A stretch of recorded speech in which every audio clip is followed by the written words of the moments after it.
건강수명 100세를 향하여 슬기로운 건강관리법을 알려주는 방송. 안녕하세요. OBS 생방송 건강콜센터, 저는 장민정입니다. 7월 초반부터 더워도 너무 덥습니다. 이렇게 무더위와 열대야가 기승을 부리는 날씨에는 기온과 습도 때문에 우리 몸의 관절에도 더 많은 부담이 가해질 수 있습니다. 특히 무릎이나 어깨가 쑤시거나 또 계단을 오를 때 통증이 심해졌다는 분들도 적지 않은데요. 여름철에는 작은 통증도 크게 악화할 수 있으니까요. 가벼운 증상도 가볍게 넘기지 마시고 내 몸이 보내오는 신호에 잘 귀 기울여 주셨으면 좋겠습니다. 오늘 생방송 건강콜센터에서는요. 무릎과 어깨 질환, 단계별 맞춤 치료가 핵심이다라는 주제로 방송 준비하고 있고요. 여러분의 통증에 꼭 맞는 맞춤 치료도 함께 찾아보도록 하겠습니다. 무릎 통증 있으신 분들 무료 전화 통화 저희가 활짝 열어놓고 기다리고 있습니다. 시청자 참여 방법부터 안내해 드립니다. 네, 오늘 여러분들의 관절 건강에 도움 말씀 주실 전문의 모셔보도록 하겠습니다. 정형외과 전문의 양혁재 원장님과 함께합니다. 안녕하세요. 네, 안녕하세요. 네, 시청자분들께 인사 부탁드립니다. 네, 안녕하세요. 정형외과 전문의 양혁재입니다. 오늘 요즘 날씨가 너무 더워지셨죠. 다들 너무 더위 때문에 힘들어하실 텐데 제가 이 더위는 해결을 못해도 혹시나 우리 시청자분들께서 관절 때문에 아파서 너무 괴롭고 힘드신 분들 있다면 오늘 이제 전화 주신다고 하면 최대한 그거에 대해서는 속 시원히 해결해 드리도록 하겠습니다. 네, 오늘 양혁재 원장님과 함께 하시면서 내 무릎 통증과 관련해서도 궁금한 점 있어요. 원장님께 꼭 여쭤보고 싶어야 하시는 분들은요. 아래 나가고 있는 번호로 연락 주시면 되겠습니다. 원장님, 더위는 일단 선풍기 틀어놓고 에어컨 틀어놓고 있으면 해결이 되는데 무릎 통증은 그렇지가 않더라고요. 그래서 오늘은 무릎 통증 치료하는 방법들 알아보려고 하는데요. 먼저 무릎의 구조부터 알려주실까요? 네, 무릎은 이제 겉에서 우리가 아무리 선풍기 바람을 쐬고 이게 요즘같이처럼 이게 더워서 또 이게 시원한 바람, 이 선풍기 바람이나 에어컨 바람을 쐬게 되면 이게 무릎이 아팠을 때 이런 찬바람이 들어오면 더 시립니다. 그래서 시려서 또 아파서 괴로워하시는 분들이 꽤 많아서 저희가 진료 볼 때도 선풍기를 함부로 켜지는 않는데요. 이런 이유가 무릎 관절 안에 도대체 어디가 이렇게 나를 괴롭히는 건지 이 구조를 보게 되면 시청자분들이 뭐 의사는 아니니까 다 알 필요는 없지만 무릎 속의 내 구조물에 어디가 나를 괴롭히는지 이렇게 보게 되면 매끈매끈한 이제 무릎의 연골이라는 부분이 있습니다. 이거는 관절면처럼 우리가 이제 매끄럽게 잘 걷기 위해서는 아주 단단하고 또 이렇게 매끈하게 이제 울퉁불퉁하지 않은 연골이 잘 버텨줘야 되는데 이 시리고 아픈 이유가 대부분이 이 연골이 마치 금이 가고 떨어져 나가고 또 이게 나풀나풀거리면서 조금씩 이제 약해지면서 떨어져 나갈 때 이제 뼈가 드러나기 시작하면서 아주 시큰하고 아주 심한 통증을 유발할 수가 있는데요. 이런 것들에 대한 치료법들이 있으니까요. 이후에 한번 자세히 설명드리도록 하겠습니다. 네. 이런 구조로 이루어져 있는 무릎이 내 나이와는 별개로 또 무릎의 나이를 또 평가할 수가 있다고 합니다. 퇴행성 관절염의 진행 단계도 한번 알려주실까요? 네, 우리가 이제 퇴행성 관절염은 나이가 많이 들어서 무조건 이제 진행이 되는 경우보다는요. 말 그대로 좀 이게 젊은 나이에도 많이 다치거나 손상이 심하신 분들은 나이와 상관없이 또 이게 사기가 빨리 올 수도 있습니다. 그래서 우리가 관절염의 단계를 1기부터 우리가 4기까지 총 이제 4단계로 나눌 수가 있는데요. 왼쪽 사진을 보게 된다고 하면은 우리 정상 관절 안쪽과 바깥쪽이 이제 비교적 똑같은 간격을 유지하고 있는 1기 소견을 보이고 있고요. 우리가 이제 병원을 가게 돼서 관절염이 2기입니다, 3기입니다. 이제 관리하시고 조심하셔야 됩니다. 라고 하는 경우가 관절 간격이 한 75%나 50% 정도로 감소됐을 때를 얘기합니다. 그래서 이때가 정말 적절하게 제일 중요한 시기고요. 이때를 관리를 잘하면 이 보시다시피 빨간색의 사기처럼 아주 심하게 뼈가 맞닿아서 심한 통증을 유발할 수 있는 어쩔 수 없이 수술밖에 할 수 없는 이런 사기까지 가는 거를 예방할 수 있기 때문에요. 오늘 시청자분들께서 혹시나 관절염 2기나 3기라는 얘기를 들으셨다고 하면 오늘 얘기를 잘 들어보고 좋은 치료법들이 있다는 걸 잘 설명 듣고 이해하고 또 치료받으시면 좋을 것 같습니다. 네. 오늘 아무래도 더워서 집에 계시면서 또 무릎이 아파서 집에 계시면서 오늘 TV 시청하고 계신 분들 많으실 것 같은데요.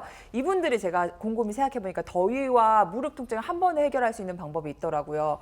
병원에 가시면요, 시원합니다. 그리고 무릎 통증도 해결해 주실 텐데요. 너무 방치하다 가시면은 그 시원한 병원에 오래 계실 수도 있거든요. 그 단계별 치료법에 대해서도 좀 말씀을 해주시죠.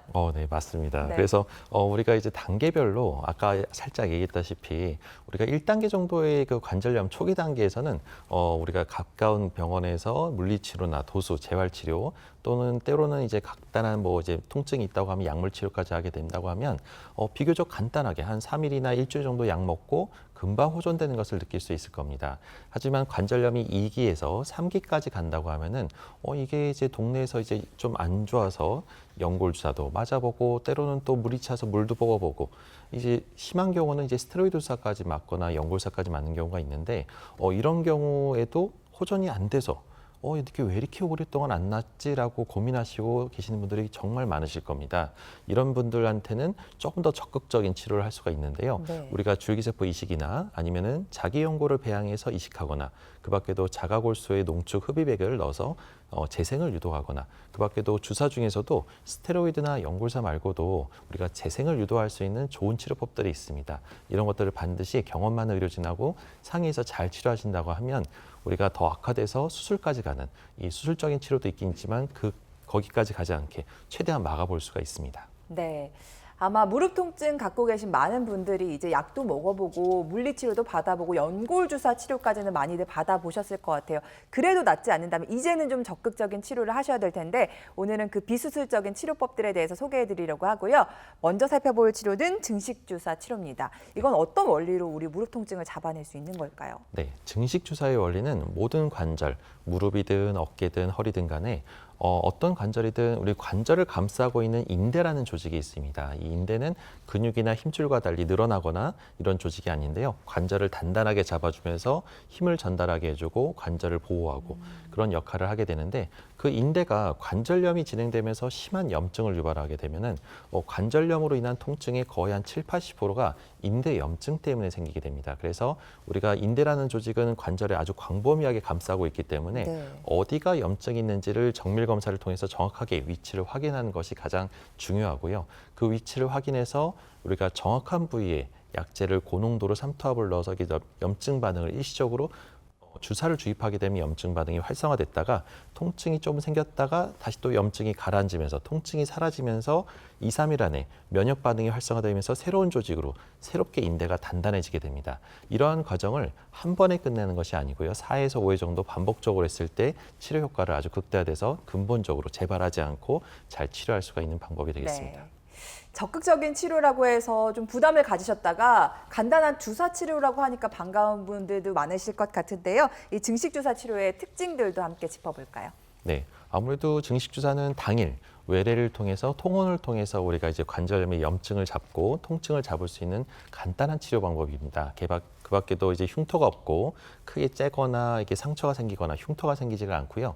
안정성에서도 이미 검증이 됐기 때문에 어떤 치료를 받든 간에 이게 부작용은 없는지 후유증은 없는지 그거를 물어보고 주사를 맞는 것이 가장 중요한데요. 이 증식주사는 안정성이 이미 검증이 돼서 특별한 부작용이 없는 것이 또 특징입니다. 그 밖에도 이게 일회성으로 잠깐 좋아졌다가 또 다시 재발하더라. 이런 것들은 치료가 충분히 똑같은 증식주사라도 제대로 치료를 못 받아서 그럴 수도 있습니다. 그래서 근본적인 치료를 증식주사를 잘 맞게 되면 근본적으로 통증도 잡고 쉽게 재발하지 않는 근본적인 치료법이 되겠고요. 치료의 범위 또한 어떤 여러 관절을 다 인대라는 조직을 감싸고 있는 모든 관절에 적용이 되기 때문에 반복적으로 치료하면 할수록 더 좋은 효과를 보이고 있습니다. 네. 제일 중요한 건 치료 효과잖아요. 주사 치료만으로도 얼마나 좋아질 수 있는지 좀 살펴보도록 하겠습니다. 60대 초반 아버님의 사례가 준비가 돼 있는데요. 사진 보니까 이분 많이 좋아지신 것 같아요. 네, 맞습니다. 우리가 이제 아무래도 우리가 통증의 정도나 우리가 얼마나 아픈지 정도를 정확하게 알려면 아무래도 정밀 검사 MRI를 보는 것이 가장 정확하긴 합니다. 우리 이 아버님도 60대 초반이신데 이제 등산을 취미로 즐기면서 평소에 등산도 잘 다니시고 날씨 좋을 때는 등산 가는 게 유일한 낙이었는데 무리하게 등산을 하고 나서 갑자기 내려오는 길부터 갑자기 심한 오금이 땡기고 뜨끔한 통증이 생기면서 이게 이제 내가 무리했나? 그래서 좀 한 2, 3일을 쉬면서 좀 얼음찜질도 하고 했는데도 불구하고 이게 걸음걸이를 걸을 때마다 처음 걸으려고 할 때 잘 내딛지가 않고 힘이 안 전달이 안 되고 계단 같은 게 무서워지기 시작한 겁니다. 그래서 이게 생각보다 심하네, 심각하네 그러면서 동네 병원에 가서 치료를 상담받았더니 이 왼쪽 MRI 사진처럼 이 관절이 심하게 부어서 하얗게 보이는 것들이 이제 염증, 물이 차가지고 꽉 염증이 있는 거고 네. 또 그 연골판이라는 이 반월판이라는 게 있는데요. 이 연골판이 찢었다. 연골이 찢었으니까 이거는 진짜 수술 안 하면은 못 걷게 될 겁니다라고 청천벽력 같은 수술 얘기를 듣게 된 겁니다. 그래서 근데 난 아직 건강한 줄 알았는데 벌써 수술을 하면 되나? 근데 옆에 사람들은 또 시술하고 더 안 좋아졌으니까 절대 하지 마라 이런 얘기를 많이 들으셔서 그렇죠. 고민하다가 오신 분인데요. 그래서 제가 봤더니 다행히도 이거는 좀 잘 생활 습관 좀 개선하면서 조심하고 주사로 잘 맞으면은 재생이 유동이 됐겠다라는 생각이 들어서 증식 주사를 5회 정도 시행했습니다. 그래서 결과적으로 오른쪽 이제 5회를 시행하면서 실제로 증상도 좋아졌고요. 결과적으로 이제 객관적으로 우리가 진짜 잘 나았는지를 확인하기 위해서 MRI를 찍었는데요. 결과도 너무 깨끗하게 잘 아물어서 하얀 연골의 그 염증 조직은 싹 가라앉고 연골판도 섬유화된 조직으로 잘 아물어서 통증 없이 아주 잘 지내시는 좋은 결과를 보였던 분 중에 한 분이라고 할 수 있겠습니다. 네. 사진상 염증이 저렇게 좋아지셨으니까요. 체감상 통증은 더 많이 좋아지셨을 거라는 짐작이 드는 것 같습니다. 자, 아마 여러분들께서도 한 해 한 해 내 무릎이 달라지는 것을 느끼실 겁니다. 특히나 걸을 때 그리고 계단을 만나셨을 때 더 느끼실 거고요. 특히나 이 무릎을 움직일 때마다 딱딱 소리까지 나신다면요. 저희 쪽으로 빨리 전화 주셔야 될 것 같습니다. 이분들과 딱 맞는 맞춤 치료 함께 찾아보도록 하겠습니다. 참여 방법 안내해 드릴게요.